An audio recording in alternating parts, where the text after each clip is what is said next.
नमस्कार, आपका वामिका अकेडमी पर स्वागत है। आज का ये वीडियो बहुत ही महत्वपूर्ण है, तो वीडियो को पूरा देखें। आज जैसा कि आप सभी को पता है कि राजस्थान सरकार के द्वारा बजट 2026-27 पेश किया गया है, जिसमें कार्मिक कल्याण हेतु सरकार द्वारा निम्नलिखित घोषणाएं की गई है। उनके बारे में डिटेल से बात करेंगे। जो भी साथी चैनल पर नए हैं तो चैनल को सब्सक्राइब करें, वीडियो को लाइक करें और शेयर उससे करें। ठीक है फ्रेंड्स, तो इसमें फर्स्ट बात करेंगे कि चाहे वो राजस्थान की कौन सी भी भर्ती परीक्षा हो, स्पेशली चतुर्श्रेणी भर्ती परीक्षा 2024 के बारे में बात करेंगे। यानी आपके लिए जो आज राजस्थान सरकार द्वारा जो डिसीजन लिया गया है या बजट में घोषणा की गई है, वो बहुत ही महत्वपूर्ण है आप लोगों के लिए। तो इसमें अब बात करते हैं कि राजस्थान सरकार द्वारा क्या डिसीजन लिया गया है, यानी कार्मिक कल्याण के रिगार्डिंग कौन कौन से डिसीजन लिए गए हैं। और भर्ती परीक्षा यानी आरक्षित जो श्रेणी जारी की जाती है, यानी वेटिंग लिस्ट जारी की जाती है, उसमें सरकार द्वारा क्या डिसीजन लिया जाना प्रस्तावित किया गया है, उसके बारे में बात करेंगे। जैसा कि फ्रेंड्स आप सभी को पता है कि राजस्थान सरकार की कौन सी भी वैकेंसी हो, चाहे फोर्थ ग्रेड हो, इसके अलावा कौन सी भी भर्ती परीक्षा हो, उसमें जो आरक्षित सूची का नियम है, इससे पहले 6 महीने का था। यानी जो आपकी भर्ती परीक्षा जैसे ही आपका फाइनल रिजल्ट जारी कर दिया जाता है और रिजल्ट जारी करने के बाद में जो आपकी फर्स्ट रिकमेंडेशन यानी 90% से अधिक पदों पर संबंधित डिपार्टमेंट को भेज दी जाती है, उस तिथि से आपकी वेटिंग की गणना की जाती है। तो पहले ये 6 महीना था, लेकिन अभी नवंबर 2025 में सरकार द्वारा अमेंडमेंट किया गया था, यानी जो आरक्षित सूची जारी की जानी थी वो 1 वर्ष के मध्य मध्य की जानी थी। अब इसमें कई स्टेट में ऐसा प्रावधान था, यानी राजस्थान में नहीं था, कैंडिडेट की डिमांड्स थी, तो उसको सरकार द्वारा इस बजट के माध्यम से पूरा कर दिया गया है। यानी इसमें यह प्रावधान किया गया है, जैसे अपन फोर्थ ग्रेड भर्ती परीक्षा 2024 को देखते हैं कि आपका अभी स्क्रूटनिंग फॉर्म चल रहा है। स्क्रूटनिंग फॉर्म के बाद में आपका मिड अप्रैल या मई तक आपके डॉक्यूमेंट वेरिफिकेशन होंगे। अगर इसमें कुछ किसी प्रकार की कोई टेक्निकल इशू नहीं आता है तो आपकी जो नियुक्ति है वो जुलाई अगस्त 2026 में कर दी जाएगी। ठीक है। अब इसमें यह सिस्टम किया गया है कि पहले जो वेटिंग का नियम था वो 1 साल का था, यानी विद इन 1 ईयर में अगर कोई कैंडिडेट ज्वाइन नहीं करता है उस पोस्ट पर तो उसके लिए आरक्षित सूची जारी की जाती है। लेकिन अब इसमें नया अमेंडमेंट किया गया है, यानी अमेंडमेंट में तो अभी थोड़ा वक्त लगेगा, 2-3 महीने लगेंगे। इसके रिगार्डिंग कैबिनेट की मीटिंग होगी, उसमें अप्रूवल होगा, फिर डीओपी के द्वारा नोटिफिकेशन जारी किया जाएगा। हालांकि ये प्रोसेस है, पैरेलल चलती रहेगी, उससे आपको कोई मतलब नहीं है। तो अब इसमें क्या होगा कि जैसे आपका जुलाई 2026 में आपको पोस्टिंग मिल जाती है, तो जुलाई 2027 तक, कब, यानी जुलाई 2027 तक 1 साल लगभग हो जाएंगे। तो 1 साल लगभग होने के बाद में जो अगर इसमें से कई ऐसे अभ्यर्थी होंगे जो इस पोस्ट को ज्वाइन कर लेंगे, उनका सिलेक्शन अन्य भर्ती परीक्षा में हो जाएगा। यानी इस दरमियान अगर उनका सिलेक्शन अन्य भर्ती परीक्षा में हो जाता है, कौन सा भी कारण हो, चाहे वो त्यागपत्र दे देते हैं या उनकी मृत्यु हो जाती है या किसी कैंडिडेट को सस्पेंडेड या निष्कासित कर दिया जाता है, यानी कौन सी भर्ती परीक्षा हो, तो उसके संबंध में जो वेटिंग लिस्ट है ज्वाइन करने के बाद में भी आपकी आरक्षित सूची जारी की जाएगी। ये आपके लिए बहुत ही महत्वपूर्ण है। अब इसमें ये बात कर लेते हैं कि आरक्षित सूची कैसे जारी की जाएगी। तो लगभग इसमें जो कॉमन कैंडिडेट है आपके फोर्थ ग्रेड भर्ती परीक्षा 2024 में 7 से लेकर 8,000 ऐसे अभ्यर्थी है जिनका चयन ऑनगोइंग रिक्रूटमेंट में हो चुका है और इसके अलावा सेंट्रल गवर्नमेंट की वैकेंसीज में हो चुका है। तो पहले जो आपका यानी वेटिंग लिस्ट या आप प्री डीबी में जो कैंडिडेट एब्सेंट रहते हैं वो लगभग 7 से लेकर 8,000 कैंडिडेट एब्सेंट रहते हैं। तो लगभग अभी 7 से लेकर 8,000 कैंडिडेट डीबी में एब्सेंट रहेंगे। और इसके अलावा जो 1 साल के बाद में अब स्वाभाविक है कि लगभग इसमें से 40-42 हज़ार ऐसे अभ्यर्थी है जो जिनका चयन अन्य भर्ती परीक्षा में नहीं हो रहा है और फोर्थ ग्रेड में हो रहा है। तब फोर्थ ग्रेड में 30-40-42 हज़ार कैंडिडेट ऐसे हैं। लगभग इनमें से 20 से लेकर 25 हज़ार अभ्यर्थी ऐसे होंगे जो आगामी भर्ती परीक्षाओं की तैयारी करेंगे, वो फोर्थ ग्रेड में नहीं रहना चाहेंगे। तो अभी राजस्थान में काफ़ी प्रक्रिया काफ़ी वैकेंसीज प्रोसेस में है, जैसे आपका एलडीसी है, इसके अलावा और भी कई वैकेंसीज आएगी, ऑनगोइंग और भी भर्तियाँ आने वाली है। तो लगभग मैं कम से कम मानूँ तो लगभग 10,000 पोस्टें, कब कम से कम कितनी 10,000 ऐसे अभ्यर्थी होंगे जो फोर्थ ग्रेड में सिलेक्टेड है, वो हो चुके हैं। और इसके अलावा इनको ज्वाइनिंग मिलने के बाद में विद इन 1 ईयर में 10,000 ऐसे अभ्यर्थी होंगे जो अन्य एग्जाम में या अन्य भर्ती परीक्षा में सिलेक्टेड हो जाएंगे। तो वो उस पोस्ट को स्वाभाविक है, सिलेक्टेड होंगे तो छोड़ेंगे। तो विद इन 1 ईयर्स में अगर वो छोड़ देते हैं ज्वाइन करने के बाद में भी कोई दिक्कत वाली बात नहीं है। तो इसमें लगभग 10,000 पोस्टें आपकी और आरक्षित सूची जारी की जाएगी। तो लगभग 7-8 हज़ार ये हो गई और लगभग 10,000 ये मान सकते हैं। तो लगभग 17 से लेकर 18 हज़ार कैंडिडेट को यहाँ पे मौका मिलेगा। यानी जो कैंडिडेट लगभग सवा गुना या 1.5 गुना के आसपास क्वालिफाई हो रहे हैं, तो उनको नौकरी मिलने की उनको पूरी पूरी उम्मीद इस बजट के माध्यम से मिल रही है। तो इसमें कार्मिक कल्याण के लिए कौन कौन से कार्य किए गए हैं वो देख लेते हैं ब्रीफ में, यानी महत्वपूर्ण है आपके लिए। तो इसमें सरकार द्वारा जो आपका आज बजट पेश किया गया है, इसमें बता रखा है कि राजकीय कर्मचारियों व पेंशनर्स के कल्याण के साथ साथ उन्हें विभिन्न सेवाओं सुविधाओं का लाभ दिलाए जाने के उद्देश्य से विभिन्न प्रावधान किए जाने प्रस्तावित है। ये प्रावधान कौन कौन से हैं?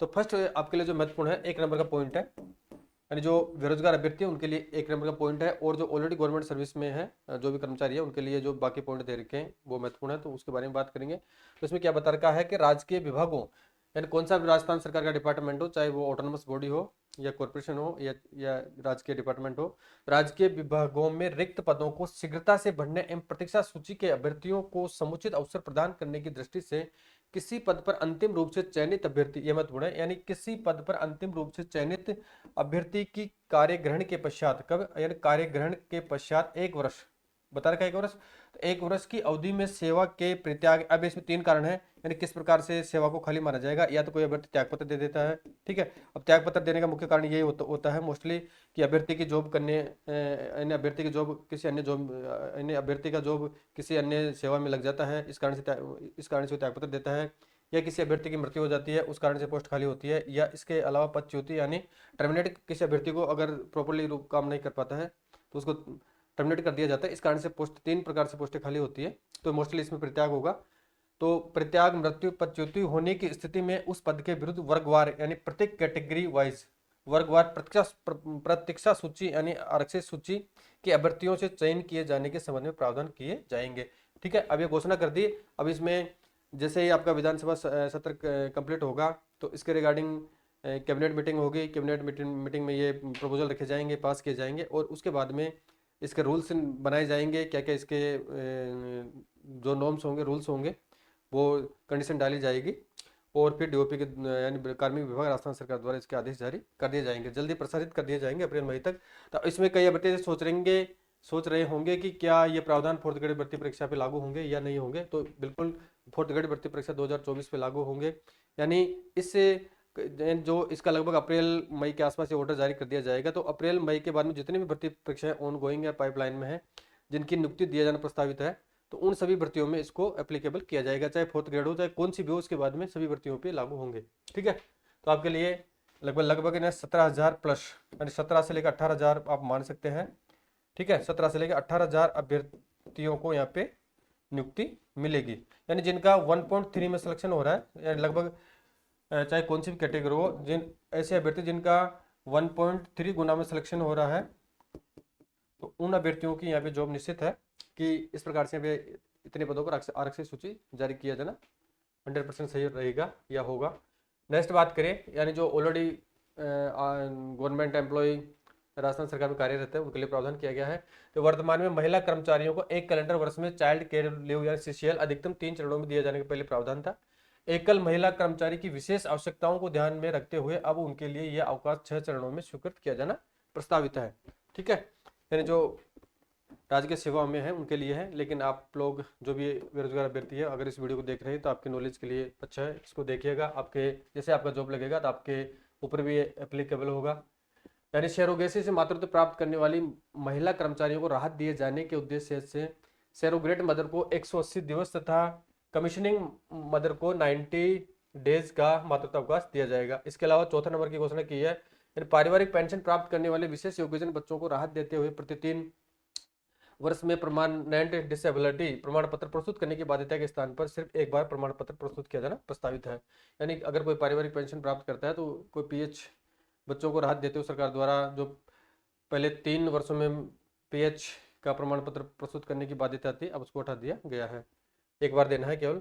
5वें नंबर का पॉइंट है, पेंशनरों को नियमित पेंशन भुगतान हेतु नियमों में सरलीकरण करते हुए मोबाइल ऐप द्वारा फेस ऑथेंटिफिकेशन टेक्नोलॉजी के माध्यम से राज्य के पेंशनर द्वारा स्वयं के वार्षिक जीवन प्रमाण पत्र प्रस्तुत करने की सुविधा प्रदान की जाएगी। इसके अलावा मर्द सरकारी कर्मचारियों के आश्रितों को अनुकंपा नियुक्ति हेतु पात्र आश्रितों की सूची में मर्द सरकारी कर्मचारी के पुत्र वधु को भी शामिल किया गया है, यानी जो मर्द सरकारी कर्मचारी के अगर कोई पुत्र वधु है तो उसको भी अनुकंपा नियुक्ति दी जा सकती है।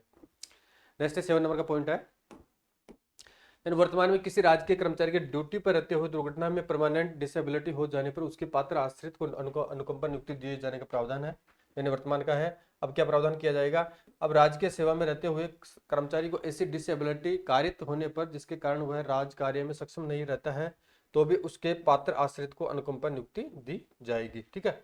और फिर बात करें नेक्स्ट आपका यानी जो आज की बजट घोषणा की गई है राजस्थान सरकार द्वारा, उसमें 159 नंबर और 160 नंबर के जो पॉइंट है उनको देखते हैं। इसमें है कि राज्य सरकार द्वारा सार्वजनिक उपक्रमों के कर्मचारियों के समग्र कल्याण हेतु, यानी जो भी ऑलरेडी गवर्नमेंट कर्मचारी है उनके लिए एक नया प्लान लॉन्च किया जा रहा है सरकार द्वारा, यानी सैलरी अकाउंट पैकेज लाया जाएगा। इसके अंतर्गत यानी सेंट्रल गवर्नमेंट के कर्मचारी जैसे रेलवे के हैं उनके लिए सैलरी अकाउंट पैकेज की स्कीम पहले से संचालित है। तो उसी के तर्ज पर इसके अंतर्गत सैलरी अकाउंट के साथ एडवांस डिजिटल बैंकिंग सुविधाएं जैसे रियायती दर पर ऋण मिल सकता है, बीमा इत्यादि सुविधाएं उपलब्ध कराई जाएगी। यह सुविधा 70 वर्ष की उम्र के पेंशनर्स को भी दी जाएगी। और इसके अलावा 160 नंबर का पॉइंट है, लास्ट वाला देखते हैं कि राज्य के कार्यालयों में महिला कार्मिकों को तनाव मुक्त वातावरण उपलब्ध कराने के उद्देश्य से कार्यालय समय में उनके 6 माह से लेकर 6 वर्ष के बच्चों की देखभाल हेतु चरणबद्ध रूप से मुख्यमंत्री शिशु वात्सल्य सदन खोले जाएंगे। यानी सरकार द्वारा एक नई योजना की घोषणा की है, मुख्यमंत्री शिशु वात्सल्य सदन खोलने की घोषणा की है। जिनके 6 माह से लेकर 6 वर्ष तक के बच्चे हैं उनके रिगार्डिंग सरकार उनका समुचित प्रावधान करेगी। ठीक है। तो आप लोगों के लिए जब महत्वपूर्ण यही था कि जो वेटिंग लिस्ट का नियम था वो सरकार द्वारा चेंज किया जा रहा है पुनः, यानी अब जो अभ्यर्थी अगर किसी पोस्ट पे चाहे कौन सी भी भर्ती परीक्षा हो राजस्थान में अगर वो ज्वाइन कर लेता है और विद इन 1 ईयर्स में अगर उसका त्यागपत्र कर देता है या उसकी मृत्यु हो जाती है या उसको सेवा से निष्कासित कर दिया जाता है, तीनों कारणों में से कौन सा भी कारण हो, तो उसके लिए जो पद खाली रहेंगे वो आगामी वैकेंसी में नहीं जोड़े जाएंगे। यानी उन पदों को भरने हेतु जो वैकेंसी है आपकी पूर्ववर्ती वैकेंसी है उसमें से अभ्यर्थियों को आरक्षित रूप से लिया जाएगा। तो आपके लिए बहुत ही महत्वपूर्ण ये बहुत अच्छी खबर है, स्पेशली 4th ग्रेड भर्ती परीक्षा के लिए। तो लगभग इसमें 10,000 ऐसे अभ्यर्थियों का और चयन होगा। ठीक है।